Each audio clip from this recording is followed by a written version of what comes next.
Como que surgiu o primeiro faraó? Porque pra mim é uma coisa muito maluca. Pensa, você tá numa civilização, Sim. aí do nada você elege um cara pra mandar em todos os outros ser superior, escravizar a galera, criar palácio e ver ele como um deus. Como que vai estruturar a estrutura de sociedade mesmo? Como que ela vai se formando, né? Vai ser um caos do cara. Se vocês permitirem, eu vou fazer mais uma vez a metáfora com a história de Portugal. Pode fazer. Porque a gente tem uma síndrome assim de cachorro vira-lata, né? Achar, pô, Portugal é só maracutaia, Brasil é um lixo. Mas Portugal foi o primeiro estado moderno, foi o primeiro país moderno que existiu, né? Então isso é fenomenal essa ideia. Por que Portugal virou um país e depois virou um reinado? Mesma coisa que aconteceu no Egito. Vou dar a história de Portugal porque é mais fácil da gente visualizar. A gente teve as invasões, uma espécie de invasões bárbaras ali na Península Ibérica, porque os muçulmanos invadiram, né, a Península Ibérica. Então o que acontece? Acontece as guerras de reconquista. Então algumas famílias que já eram meio ricas ali, da região ali da Península Ibérica, que não tinha ainda Portugal e Espanha, os caras reúnem, eles têm dinheiro, então eles têm prestígio, reúne a liderança, monta um exército e expulsa os árabes. E nessas guerras de reconquista, a população fala, cara, você é o nosso herói, você venceu a guerra. Então, a gente quer que você seja o nosso líder. Porque você é corajoso, você é forte, você é impetuoso, é vitorioso e é abençoado pelos deuses. Ou por Deus, sei lá, dependendo. Portugal já era cristão nessa época. Então, geralmente, esses reinados surgem quando uma família vence uma guerra muito importante e traz paz. Aí os caras falam, meu irmão, você vai ser o nosso líder. Porque os outros que queriam tirar a onda de líder perderam guerra, não tinham a tua capacidade. Você falou aí nesse resumo que tem a unificação, como eu falei para vocês, o Egito era norte-sul, por isso que é no plural, Misraim. Quando tem essa unificação, o cara que vence essa guerra sai com prestígio. Ah, então não foi uma unificação passiva, foi uma guerra do caramba. Exato. E teve um vencedor ali e falou assim, pronto, esse... Assim como aconteceu na Inglaterra, por exemplo. Entendi. Eles tiveram a guerra com a França, a guerra dos 100 anos e tal. Mas essa guerra foi por poder? Foi por quê? É disputa de poder, disputa de território, né? É igual a Guerra Civil Americana. No caso da Península Ibérica, é para expulsar os muçulmanos. Então, é o controle de uma região que tem um potencial enorme. É tipo o que está acontecendo no canal do Panamá hoje, né? E BlackRock comprou, a China agora já está embaralhando a conversa. E o que representa, tipo assim, cara, o primeiro faraó para esse nascer do Egito Antigo? Então, aí que vem a ideia. O que veio primeiro? Aí, os deuses ou o povo? Nessa leitura, eu acho que o mais interessante é você pensar como é que é a religião egípcia e como é que isso se reflete no governo deles. Porque o governo deles era totalmente o reflexo da religião. Você tem dois irmãos, dois deuses, Osíris e o Sete, tá? O Sete é como se fosse o capeta da parada, o demônio. O que o Sete faz? É uma história parecida com Caim e Abel também. Caim e Abel, dois irmãos, brigaram, um matou o outro e tal. Aconteceu isso. Os dois brigaram, Sete matou Osíris. Só que Osíris, a esposa dele, que era irmã também, Ísis, conseguiu ressuscitá-lo. Aí ele falou, poxa, isso aqui é igual vampiro, né? Tem que meter uma estaca no peito, arrancar a cabeça, botar fogo, dar tiro de bala de prata. O que ele fez? Então, você não morre fácil não, hein? Esquartejou o cara, espalhou os pedaços dele por todo o Egito. E aí a Ísis, a esposa, foi lá, recuperando os pedaços para montar o quebra-cabeça, né? Fazer um Frankenstein ali. Só que ela não achou o órgão genital dele, o fálus, né? E ela falou, pô, e agora? Aí ela fez um órgão postiço de madeira e ela conseguiu se engravidar com esse órgão postiço. E aí que vem a ideia do nascimento virginal, entendeu? Muita gente vai dizer, Jesus, o Filho de Deus que nasceu de Maria Virgem, vem dessas histórias do Egito. Eu já acho que é o contrário, que o Egito está copiando outras histórias mais antigas que existiam. Mas tudo bem, esse é outro debate. Então, assim, cara, que milagre. Você conseguiu engravidar sem ter uma relação propriamente dita, isso foi um milagre. Aí nasce o Horus, que é o filho divino. E o Horus, o que ela faz? O espírito de Osíris estava lá no inferno deles, no mundo dos mortos, e ele sobe do mundo dos mortos e encarna no corpo do filho. E esse filho, dentro da mitologia, é o primeiro... O Horus é o primeiro faraó, entendeu? Então, todo faraó, ele tem que ser um novo Horus. Ou seja, ele tem que ser capaz de incorporar o espírito de Osíris. Então, não é ele que governa, é Osíris através dele.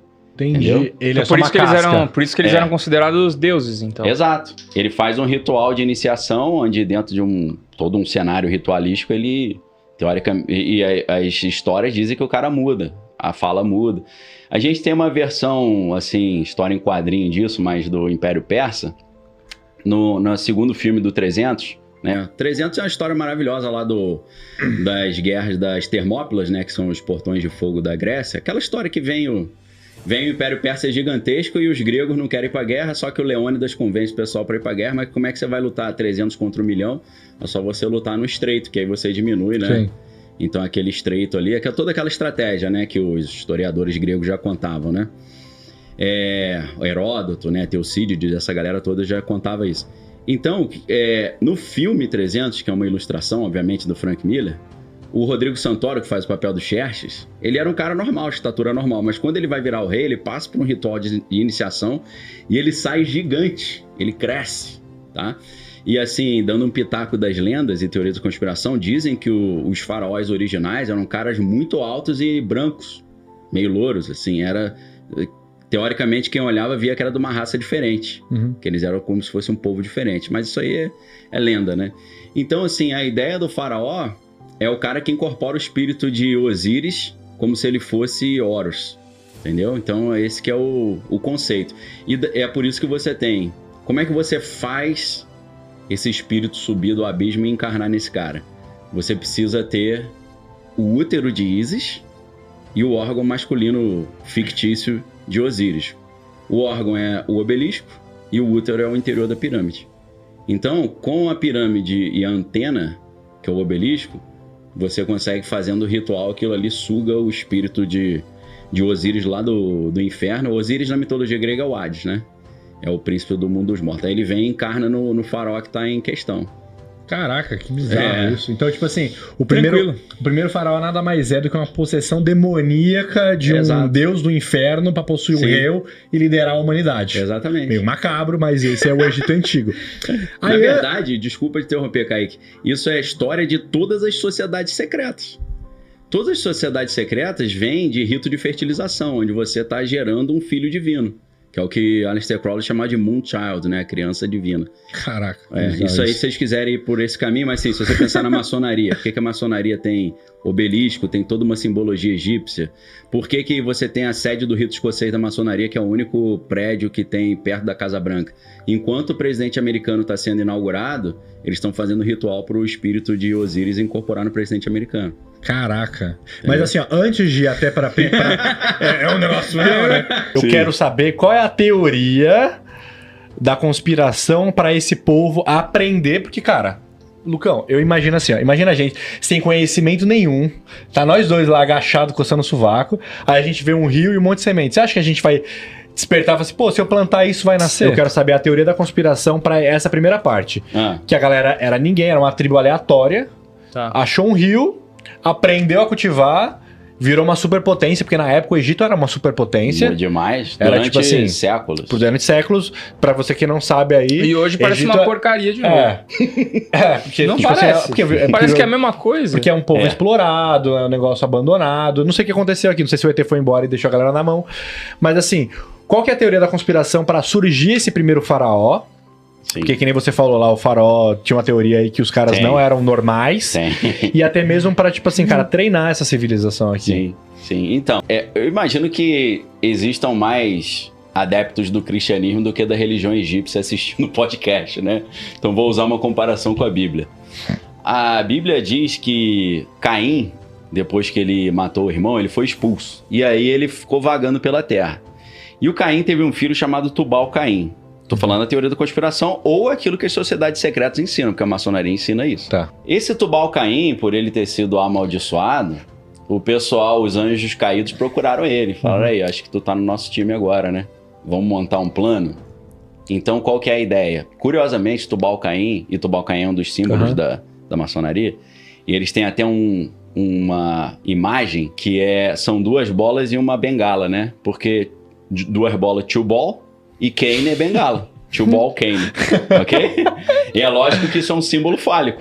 Por isso que eu tô falando pra vocês. Se você entende o que é o obelisco e a pirâmide, tinha pensado nisso. Você entende porque, por exemplo, o maçom ele tem um véu, um avental e o esquadro compasso fica em cima do órgão genital dele.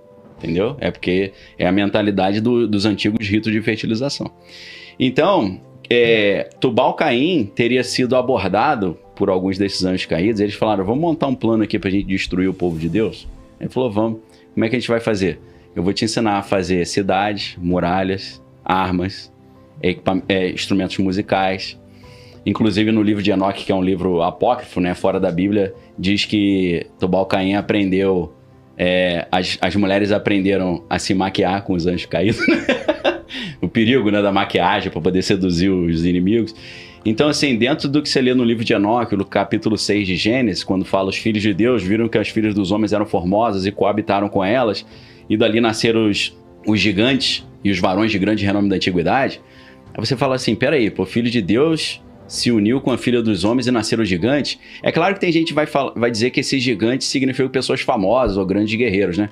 Não, mas a Bíblia fala sobre gigantes literalmente, pessoas de elevada estatura. Fala sobre não só famílias de gigantes, mas raças, várias raças gigantes. Anakin, que dá origem a Anakin Skywalker, né, no Star Wars. Os Rephaim, que são uma espécie de mortos-vivos. Os Zamzummim, que é outro povo de gigante. Os filhos de Anak, a Bíblia dá os nomes, são 3 gigantes, Talmai, Cesai e Aimã, tá no livro de Josué. Tem um gigante na Bíblia que é rei de uma cidade chamada Bazã, e o nome dele é Og, o rei de Bazã. A Bíblia diz que a cama dele, e na época que o livro da Bíblia foi escrito, a Bíblia fala assim, a cama dele tá lá até hoje, se você quiser visitar. A cama do cara era de ferro, tinha 4 metros de comprimento para poder caber o cara, né? Então, quando você olha a Bíblia por esse aspecto, você vai ver que teve alguma coisa de seres espirituais que se misturaram com os seres humanos e criaram gigantes. Não só na Bíblia, mas também na mitologia grega, é daí que surgem os primeiros reis. Como eu estava falando na mitologia egípcia. Por quê?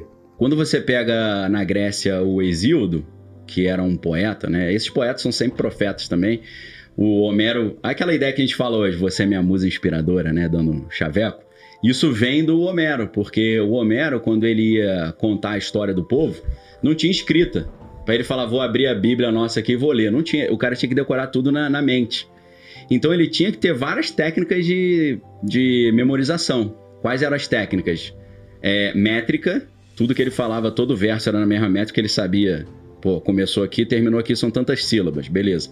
Rima e melodia, então ele não era contado, era cantado, porque quando ele cantava, essa palavra tem que rimar com a outra que veio antes, qual que era mesmo? Então, eles chamam de uma mnemotécnica, né? Isso está no livro chamado Mestre da Verdade na Grécia Arcaica, do Marcel Detienne, que é um filósofo e antropólogo francês.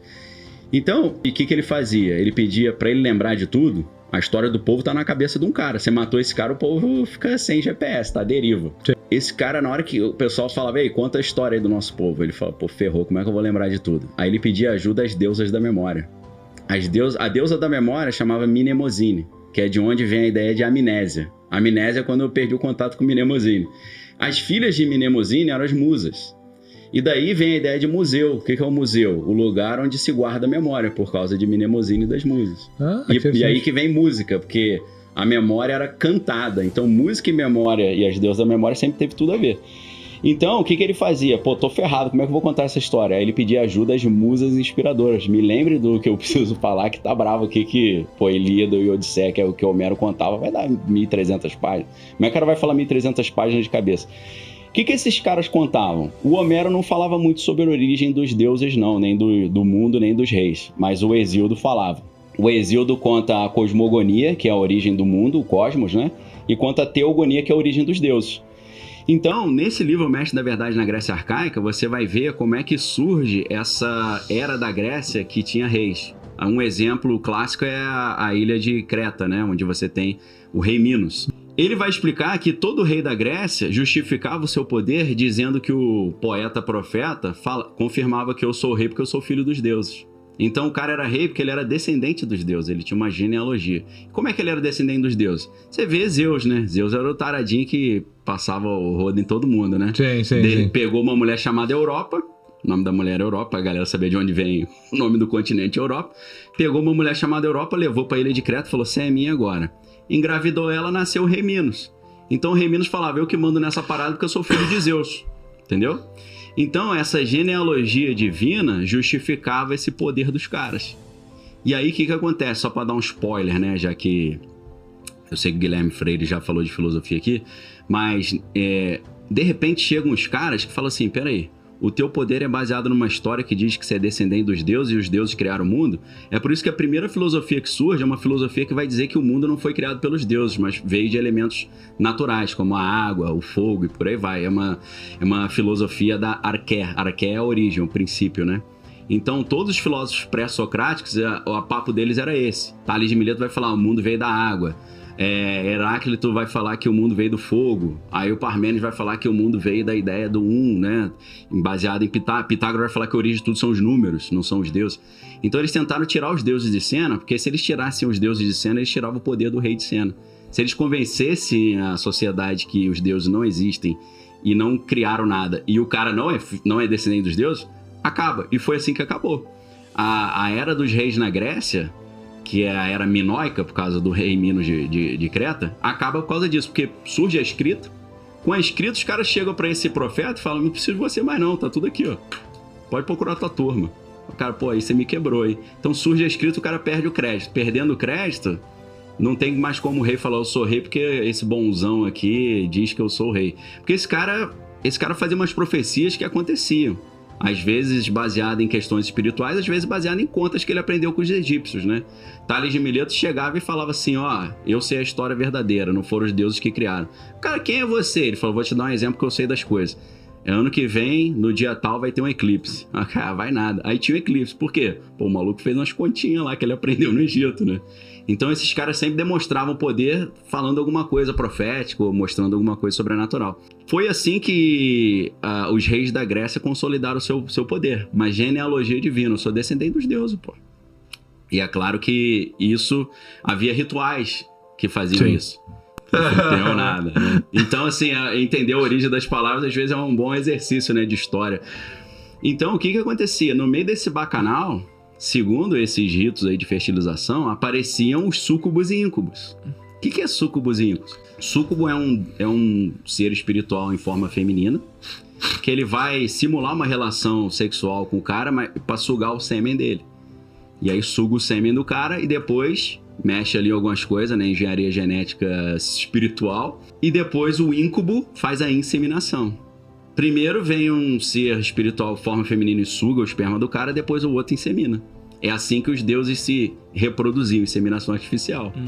Caraca. Então era tipo uma sereia ali. E tá, aí beleza. Aí gerava um gigante. Aí gerava um rei. Então você tá falando que no Egito... não, eles falaram, não, tudo bem, né? Na sua teoria, o Egito... Um amigo meu falou, você já fez sexo com o demônio pra você falar isso? Eu falei, por que você nunca fez, não? Aí ele riu pra caralho, eu falei, eu nunca participei de um ritual desse, né? Mas no Egito, então, tem uma teoria que, tipo assim, cara, os deuses já estavam envolvidos no processo desde o começo da civilização. Essa é a teoria mirabolante, mas é o que as sociedades secretas acreditam.